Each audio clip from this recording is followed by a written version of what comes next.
What up, Sky fam? So we've come to the time when I am finally doing this much requested video on how much I am actually paid and what the salary is like for a regional flight attendant. So hey Sky fam, welcome back to my channel and let's get into this.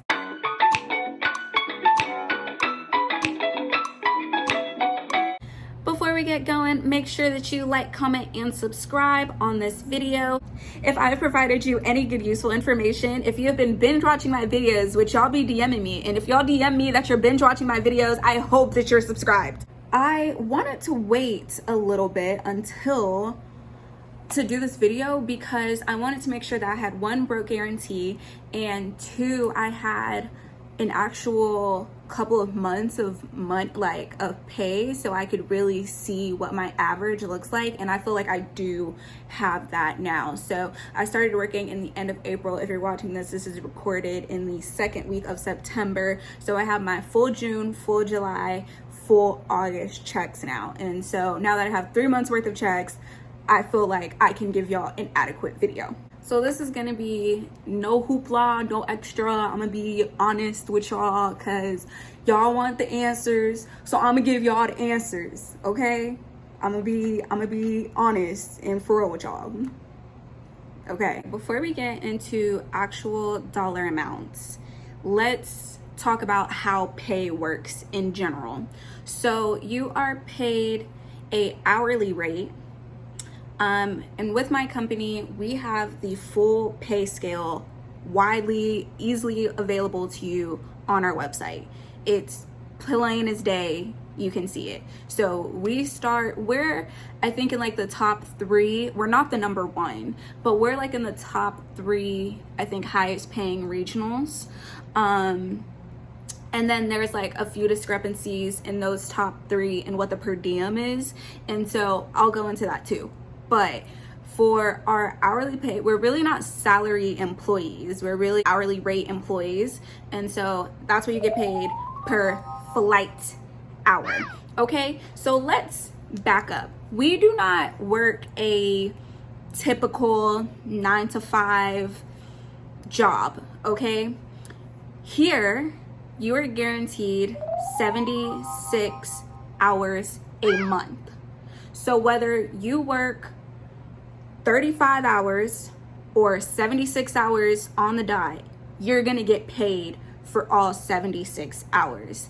Now, this is the confusion for some people because they're like $18.58 an hour, 40 hours a week isn't a bad, pay, which it isn't. That maybe wouldn't be that bad. It would be maybe way more sustainable than, let me do some math, hold on. Yeah. So compared to if you worked 160 hours a month, which you're not doing, okay, so then you're paid, for my company, you'll see, and I'm gonna put up an example. I'm gonna put up a trip right here and show you so that maybe it's a little bit easier to understand. Your trip sheet is gonna look, if you work for another company especially, is gonna look way more different. So people that know my company get an idea of what they can expect. That's what I'll show you. So we have block and we have credit. You get paid for your credit.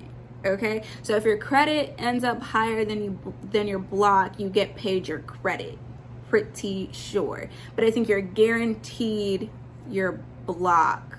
Don't quote me on that. Then our per diem is $2 flat. $2 is your per diem.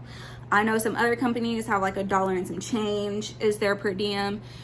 Your per diem is paid when you are away from base. So time away from base, y'all, I will learn which direction. Time away from base is what you'll see in the example. Let me bring it back up. Time away from base is basically how long your layovers are. So if you were ever a server, I like to compare this to being a server. I was a server for like 4 months before I became a flight attendant. You know how servers like have a salary, have like an hourly rate of like $2 and some change, but they basically get paid off of their tips? I think of it very similar. So our per diem is like a server wage, and then your flight hours is like your tips.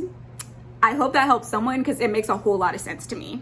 Okay, so your per diem is paid whenever you're away from base. So I'm on an 18-hour layover right now. So I'm going to make $36 in per diem.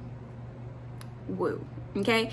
Now, I will say if you're on a trip and on most of my trips, I have at least 50 hours of per diem or 50 hours of time away from base, which means that's like another $100 put on top of your trip. So depending on how long the trip is, your per diem can be decent. It's something. Now your hourly rate, let me go back real quick.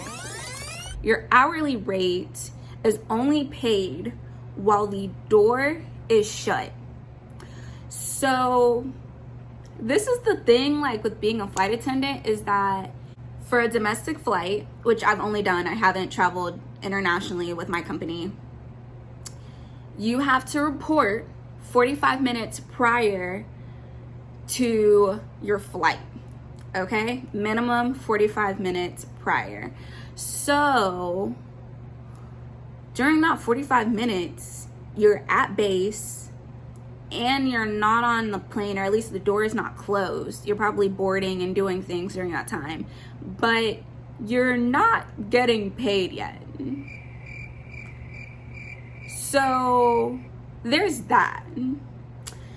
At least when the door opens back up, when you get to your destination, you're no longer getting paid your hourly flight rate. You are now getting paid your per diem. So there's that. That's kind of why people are always like in a hurry to get the door closed, because you're not getting paid until that door is closed. Although you should always do it safely. Safety is key. All right, so there's that. So that was like a 5-minute explanation to just start on the whole topic. My lowest paying month, I worked 56 hours. So I didn't even hit the 76 guaranteed hours, but I still got paid that minimum. So that month was $1,121.31. Now, I don't know where you live. I don't know how much your rent is. I don't know if you live alone, but that might not be enough to cover a lot of people's rent. I don't know. So this is kind of where it comes into play when people ask, is it financially feasible to really do this full time with the salary? And it may not be for everyone. I'll be completely honest. If you don't have other sources of income, if you don't have support in your family somewhere, support from a spouse, something, then it might be difficult to work this job solely, not have a second job, no side hustles, no support, period. There's that when you have big girl bills or grown man bills. Okay. My highest paying month is so far, I worked 114.43 hours, and that was $2,187.96 for the month. Okay, so that's about $1,000 more. That's still about 40 hours less than if you were going to work like a typical 9-to-5 job. So basically a full week's less pay if you're thinking of it that way, comparing it to a typical 9-to-5 job. Again, with this, that when I see 114 hours, like I was like, well, dang, because I feel like that's a lot for me. But I also want to add this in. For me personally, every single month there are tickets coming out of my check. Okay, this is actually like net. This isn't gross. Okay, so which net pay is what you actually take home. Gross pay is before all the taxes and whatnot, if you don't know. If you're younger watching this, I shouldn't say younger because it's not really an age-related thing. Anyways, you have to think, coming out of my check every month, there is a number of deductions coming out of your check. For the insurance I opted in for, which wasn't all of it, the insurance I opted in for is at least $118 coming out of my check a month. So about $59 every check, which I think is a lot. Plus, there is an international ticket coming out of my account every month. So when you're booking your flights through our portals, you can make it to where it's deduct from paycheck, and I always just choose that option because I feel like it's the easiest. And so every month, if y'all keep up with my travel vlogs, there is ticket deductions coming out of my account. So that's also something to keep in mind. I was looking through my pay stubs and I saw there was one month where almost like $350 was in deductions, or almost like $400 was in deductions. So I actually made more. I made a lot more, but because of the deductions, because of tickets, because of insurance and other things, I went home with, much less than I actually worked for, per se. Next month, I just hit my 6 months, okay? So next month, I get a pay raise, y'all. I get 66 more cents. And so I'm curious to see what that looks like in check form. So I'm even on my eFAD, looking on the website. When I tell you everything is plain as day, like y'all can never say y'all didn't know. Y'all watch this video, y'all look at the website. Everything is there. Okay, you can access this. This is not special information. This is literally directly on the website. I'm looking at what the 6 month total should be, and my last check, the check I just got paid, should be the last check with my 6 months, with my first 6 months pay rate. And I made more than what's on here. So you do have to remember that this is an estimate. This is working the absolute minimum, which no one works the minimum, but it says, your first 1 year is going to be about $20,000, $20,620.32 at the current pay scale. That's what you're going to make basically your first year. $20,000, $20,620.32. That's what you're making in your first 1 to 2 years of being a flight attendant, a regional flight attendant.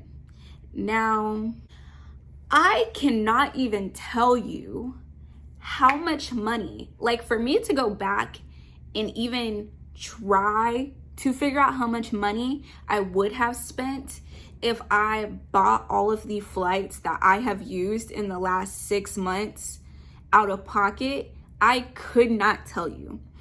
I think this is great if you were going to use your benefits, because I cannot tell you how much money, how many thousands of dollars I have saved in flights alone, which makes this job worth it to me.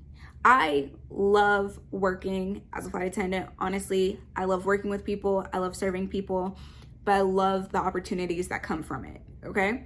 I think that's what y'all wanted to know. I think y'all wanted to know real numbers, and that's what I wanted to provide to y'all. I also want to add, I have never picked up a flight. Never. Because y'all know when I'm not working, I'm on a trip. I'd be late. So if you know you need to make more money, it's absolutely possible. I literally work just what they schedule me. That's it. I have never picked up a trip ever in this last 4 months of actually being out on the line. So if you know you want to make more, there's definitely potential to make more, But I will say, I know a lot of people that still have a part-time, that still had great relationships with their bosses and their managers at their previous job before this. And so they didn't necessarily quit, but they have very flexible schedules there. I know people that do Instacart and Uber and Lyft on the side so that they can supplement their income. I think there are ways to absolutely make it work if you know for sure this is something that you want to do. I enjoy my job and I love to travel. So like it's worth it to me to work here, but I also have other sources of income. I hope this video helped answer some questions. If you still have questions though, feel more than welcome to drop it below in the comments and I will answer as best as I can.